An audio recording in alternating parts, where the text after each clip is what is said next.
Commish 3 goes solo. Can he handle it? Glenn wins the week with a perfect 10-0 record. Was that the first time that's ever happened? Who's trending up? Who's trending down in the SFL? Man, the SFL banter, pretty heavy this week. Who's trash talking about whom? Hey, newsflash, sports fans, the Red Sox did not lose last night, thanks to the old weatherman. Pick of the week, those Carolina Panthers and the Jacksonville Jaguars should be a great game.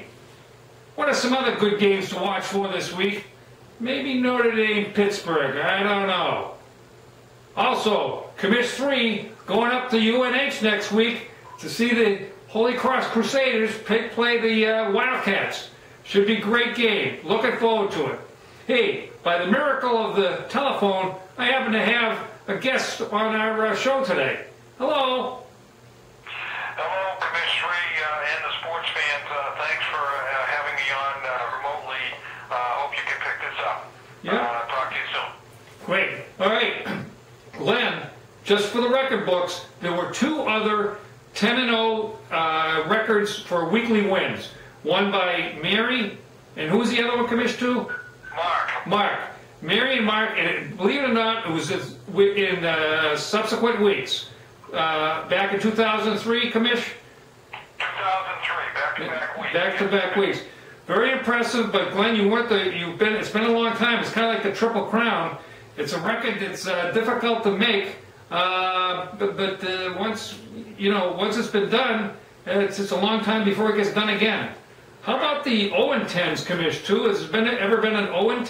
No, oddly enough, it's easier to go 10-0 apparently than 0-10. Makes sense in some ways because you're trying to get 10-0 and you're not trying to get 0-10. So the 0-10 is for someone that made every single pick, of course.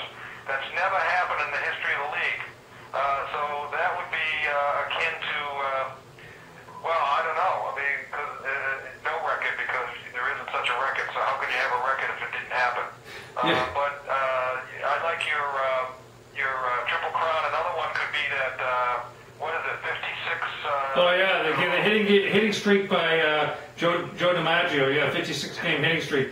I don't think that one may never be broken. So Glenn asks, even though we haven't heard, as his brother Dale says, we haven't heard much from him over the years, the last year or so. But now it seems like we're hearing a lot from him. So yeah, occurrence, and he'll go down in the annals of SFL history. Right, 1 of 3. Yeah. So Commish 2, I know you've looked a little bit at some things this week. Who do you see trending up in the SFL these days? Well, what I did was I put some of the stats in a spreadsheet. I was curious about, everyone started out like a house of fire, and everyone, Nick, I remember started out 9-1, and okay, but where's Nick now? And Nick is actually still in the top 5. He's in number 4. And so doing well. He's still up there. Yeah. But Bill was in week 1. He was second, tied with you for second. Yeah. But Bill is now in 8. So he's dropped a little bit. You're hanging in there in 3rd, Commish 3. Dylan is the biggest trender down. He's disappeared. He went to 25th in week 2, down at 30th now in week 3. Whoa, so, tough break there. So what I wanted to do was and then John G. was in 6th place, and then he was in 1st in week 2, and he's now in 6th. So he dropped a little bit, but he won, of course, week 2, which put him in that great spot. Right. One of the biggest trenders up is Kevin, who was in 10th place in week 1, and then he moved to 4th, and now he's in second, really tied for 1st with Glenn S. Yeah. So I wanted to see how people did with their weeks, and one of the big SFL trends is what we call the 500 Club. Right. Someone who can get a 500 record or better. We said if you can get that consistently, you're going to be near the top, near the end in competition. And you don't want to go the other way, that's for sure. Pardon? You don't want to go the other way. Right. So we just got 10 folks left that have been in the top in the 500 Club for all 3 weeks. Commish 3, yourself. Yep. John G, Michael, Bo, Kevin, Lee, Wellesley, Jim, Joe C, and John M. That's it. Yeah. Those 10 players have Yeah, some rookies in there too. Congratulations to them. A bunch of them are new, yeah. Some rookies in there. Michael and Lee and Wellesley. Yeah. So, Yeah. four out of the 10. Yeah. And a couple other just trends.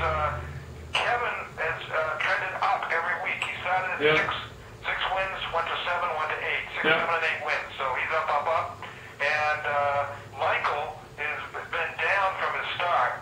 He won 7, won 6, won 5. He stays in the 700 club for 3 weeks, but he's trending down a little bit. But that's a good. I mean, it's still a high down. Yeah. Another one. I just want to mention a couple of others.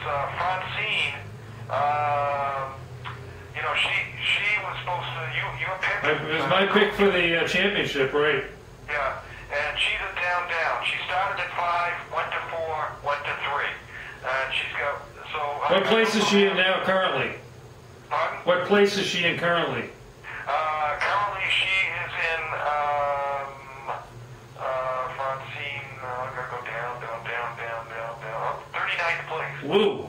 Yeah. So Come on, Francine, you gotta pick it up. You are my person to win it all. I want to see some. One other stat that I got was, which is what I call the 3 and under weeks. So Yeah, those are bad. 3 and under, that's a killer. That is a killer. And Dylan, that's why Dylan dropped from 5th place down to 30th, is because he had a 1 3 and under.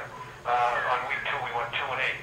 But the more you have of those, like somebody has had 2 of them. No one's had 3 except of course Leanne, but she's just getting started. Right. But Ed and Luke have 2, and Susanna and Becky have 2 3 and unders. Yeah, that's not good. So does our webmaster Dom. Yeah. So those are some early trends, just to see where people are ending up and how they're doing. Good.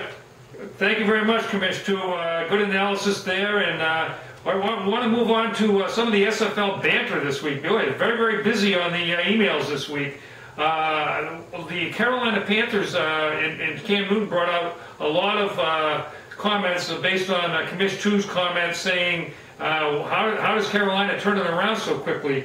And Wellesley commented about the change that happened to his team, the Roosters, who are a rugby league team in Australia, and they were last 1 year. They got rid of some players. They brought in a phenom and a change of coach, and it put the whole thing together, and they won the league. But the quote that I liked the most from Wellesley this week is when he said that he really doesn't know that much about American football, so he's basing his picks. Quote, I'm basing my picks on the masses and whether a Panther would beat a Jaguar in a prison fight. A great quote by Wellesley that I thought. Some other good quotes of the week. We had, obviously, the brothers Sylvia were getting it on. Dale comes in with, who is this guy, Glenn Sylvia, and why have we not heard from him until this week?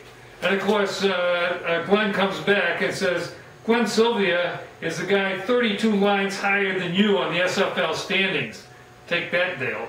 Then Dylan chimes in. Of course, he loves the brotherly competition. He says, Dale, I think your brother is trying to say, quote, scoreboard. So anyway, that was pretty fun, Commish 2. You have any other comments you thought of? Yeah, Michael chimed in on the Carolina banter, but also at the end he says, I hate picking the Pats games. I always feel like I'm going to jinx them one way or another. And he says, I also hate picking the Jets games. I wish I could jinx them somehow. Yeah. I like that one. And just wanted to reassure my newbies out there that, some of the banter might seem a little bit edgy, but just want to reassure the newbies that it's all in good fun. That 100% of the comments, edgy or not,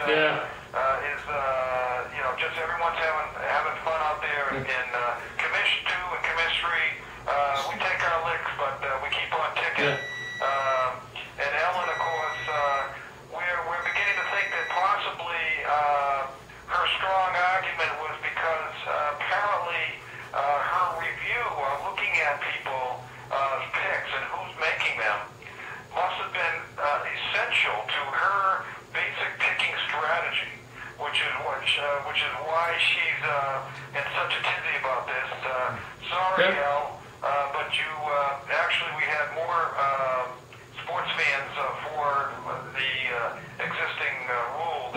Yes. Hope you can have some fun, quote unquote, anyway. So, Commissioner 2, we're running out of time. Okay. So I just wanted to bring up real quick.